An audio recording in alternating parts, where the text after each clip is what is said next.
ఈరోజు దోసకాయ పచ్చడి చేస్తున్నాను. ఈ దోసకాయ పచ్చడి నాకు చాలా అంటే చాలా ఇష్టము.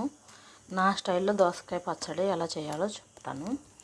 ముందు ప్యాన్ పెట్టుకోవాలా, కొంచెమే ఆయిల్, లైట్గా ఆయిల్ వేసినాను. పల్లీలు వేసుకోవాలా. ఇది పెద్ద మంట మీద పెట్టుకోకూడదు, కొంచెం మీడియం మంట మీదనే ఫ్రై చేసుకోవాలన్నమాట. ఇలా వేగాలి. ఇలా వేగితేనే పచ్చి పచ్చిగా ఉంటే బాగుండదు పచ్చడి. మొన్న దోసకాయలు తెచ్చుకున్న పాడైపోతున్నాయి అని చెప్పేసి ఇంకా దోసకాయ పప్పు వేసేసిన.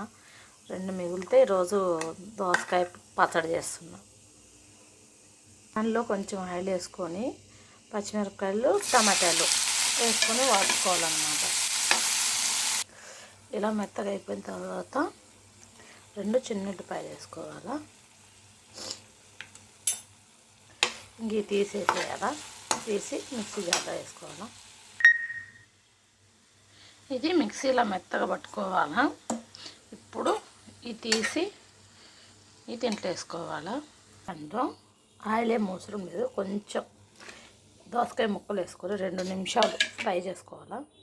కొంచెం దోసకాయలు కొంచెం గట్టిగానే ఉండాలి, అంత మెత్తగా ఏం అవసరం లేదు. కొంచెమేమో మామూలుగా మిక్సీ పట్టుకున్న దాంట్లో ఫస్ట్ మనం పేస్ట్లా చేసుకున్నాం కదా పచ్చడి, దాంట్లో వేసుకున్నాను ఒక గుప్పెడేమో మిక్సీకి కచ్చపచ్చ పట్టుకోవాలన్నమాట. తర్వాత తాలింపు వేయాలి. అదే ప్యాన్ పెట్టుకొని ఆయిల్ వేసుకోవాలి. బాగా వీటెక్కిన తర్వాత ఆవాలు వేసుకోవాలా.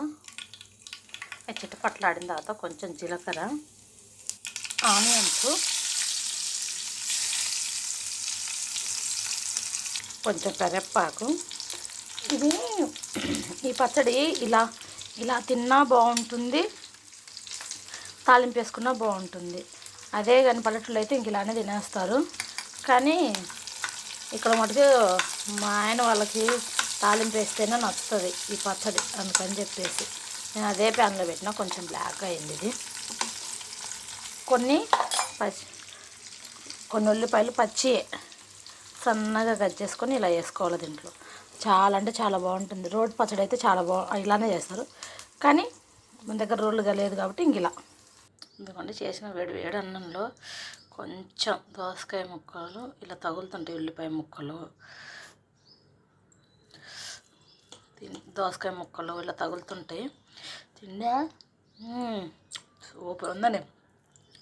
ఇలా దోసకాయ ముక్కలు, నేను ఉప్పు వేసే క్లిప్పు మిస్ అయిందండి, అది ఒక్కటే యాడ్ చేసుకొని ఒకసారి ఇలా ట్రై చేయండి. చాలా బాగుంటుంది. లైక్ చేయండి, సబ్స్క్రైబ్ చేయండి, షేర్ చేయండి. ఇలా ఒకసారి ట్రై చేయండి. చాలా అంటే చాలా బాగుంటుందండి. ఒక్క ముద్ద తినే వాళ్ళ దగ్గర 4 ముద్దలు ఈజీగా పోతుంది.